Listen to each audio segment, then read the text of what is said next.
ทุกอย่างเรียนรู้โลกกว้าง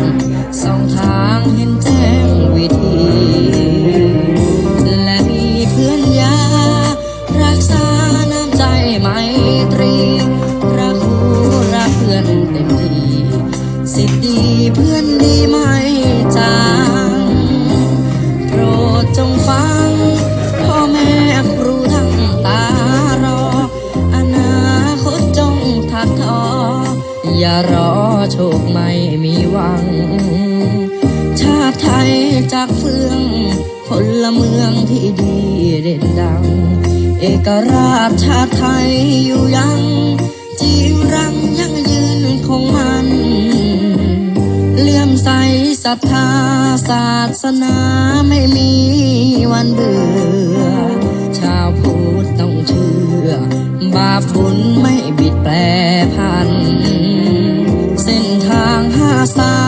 ยบรรยายเอาไว้บอกกันใครที่ให้ความสำคัญชีวันสุขสันต์เรื่อยไป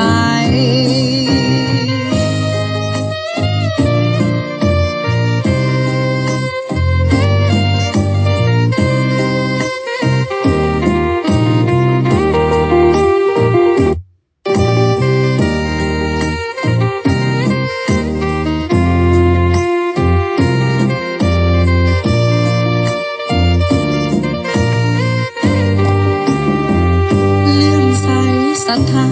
ศาสนา